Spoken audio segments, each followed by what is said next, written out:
கர்த்தர் அதிசயங்களை செய்கிறார் ஊழியங்கள் வழங்கும் ஜீவ வார்த்தை. ஏசப்பா நல்லவர், அவர் பெரியவர். நம்முடைய ஆண்டவரால் முடியாத காரியம் ஒன்றுமே இல்லைங்க. மனுஷனால் கூடாதவைகள் தேவனால் கூடும். தேவனால் எல்லாம் கூடும். தேவனால் கூடாதவைகள் ஒன்றுமே இல்லை. அழகான வார்த்தைகள். உங்கள் வாழ்க்கையில் ஆண்டவர் எல்லாவற்றையும் செய்வார். நம்பிக்கையா இருங்க. உங்களால் சாதிக்க முடியாததெல்லாம் அவர் சாதிக்க வைப்பார். சரியா? இன்னைக்கு விசுவாசிங்க அவரை, ஏசப்பா. இன்றைய ஜீவார்த்தைக்கான வசனம் சங்கீதம் 31:4. அவர்கள் எனக்கு மறைவாய் வைத்த வலைக்கு என்னை நீங்களாக்கிவிடும். தேவரீரே எனக்காரன். எனக்கு மறைவாய் வைத்த வலைக்கு என்னை நீங்களாக்கிவிடும். மறைவான வலை, மறைவான கண்ணிகள். நம்ம வாழ்க்கையில மறைவாய் வருகிற எதிர்ப்புகள், பிசாசு மறைவாய் வைக்கிற தந்திரமான வலைகள். அதாவது சாத்தான் எப்பொழுதுமே மறைமுகமான வலைகளை வைத்தல சிக்குண்டு நம்மளை அழித்து போடுவான். நிறைய வாலிப பிள்ளைகள் அதுதான் சிக்கிக்கொள்கிறாங்க. சாத்தானுடைய வலை தந்திரம் என்று அறியாம அநேக ஆண் பிள்ளைகள் படிக்கிற காலத்திலேயே பெண் பிள்ளைகளோடு ஃப்ரெண்ட்ஸ் என்று பழகுவார்கள். அதில் ஏதோ ஒரு வலையை பிசாசு வைத்திருப்பான், மாட்டுகிறாங்க. முடிவு பரிதாபம். அதே போல் நிறைய பெண் பிள்ளைகள் நண்பர்கள், ஆண் நண்பர்களோடு ஸ்கூல் காலேஜில் படிக்கும்போதே சும்மா ஃப்ரெண்ட்ஸ் தொலைபேசியில் பேசுறது, அப்படி சேட்டிங் பண்ணுறது. பேரண்ட்ஸ் கேட்டால் சொல்லுவாங்க, நாங்கள் ஃப்ரெண்டாக தான் பழகிறோம், பேசுகிறோம். முடிவு எங்கேயாவது போய் சிலந்தி வலையில் மாட்டுற மாதிரி மாட்டிடுவாங்க. தப்ப முடியாது. இதெல்லாம் மறைவான கண்ணி.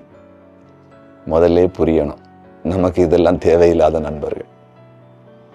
நமக்கு தேவையான நண்பர்கள் வேற உண்டு. ஆவிக்குரிய நண்பர்கள், ஆண்களுக்கு ஆண்கள், பெண்களுக்கு பெண்கள். அப்படிப்பட்ட அந்த ஐக்கியத்தில் வந்துட்டாங்கன்னா தப்பிடுவாங்க. இல்லைன்னா நிறைய இன்றைய காலகட்டத்தில் சாத்தான் பிள்ளைகளுக்கு வைக்கிற ஒரு மறைவான வலை கண்ணி இதை மாதிரி நிறைய சிக்கிட்டாங்க.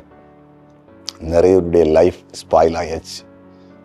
சில வேளையில் இன்றைக்கு யாராவது அந்த மாதிரி இருப்பீங்கன்னா வெளியே வாங்க. இது ஒரு மறைவான வலை. முதல்ல அது வலைன்னு தெரியாது, உங்களுக்கு ஒரு கண்ணின்னு தெரியாது. பறவைகளுக்கு வேடன் வலையை விரிக்கும் போது, கண்ணி விரிக்கும் போது அதில் தின்பண்டங்களை போட்டிருப்பான், தானியங்களை விதைப்பான், வாரி தூவி இருப்பான். அது அங்கே கீழே கண்ணி இருக்கிறது, வலை இருக்குன்னு அறியாமல் அதை சந்தோஷத்தை சாப்பிடும்படிக்கு உள்ளே போய் இறங்கும். அவன் தூரத்தில் இருந்துட்டு ஒரு கயிறை இழுத்து கண்ணியை இருக்குவான்.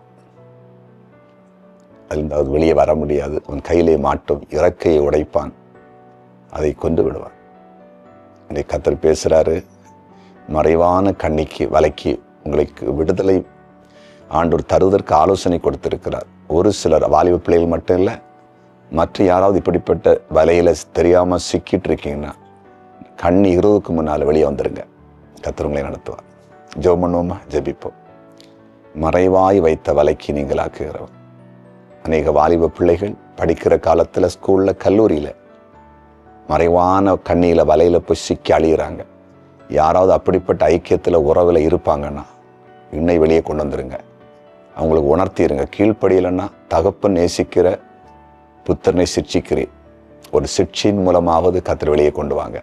கெட்டு போக விட வேண்டாம், அழிய விட வேண்டாம் ஆண்டவரே. அது மட்டுமல்ல, பிசாசன் பல கண்ணிகள், பண விஷயத்தில், பொருள் விஷயத்தில், வேலை விஷயத்தில், தொழில் விஷயத்தில் நிறைய கண்ணிகள் வச்சுருப்பான். அதில் எல்லாம் சிக்காம உடைய பிள்ளைகளை காத்துக்கொள்ளுங்க. அந்த வலைகளுக்கு நீங்களாக்குங்க. இன்னைக்கு பிறந்த நாளை காண்கிற ஒவ்வொருலையும் ஆசீர்வதிங்க.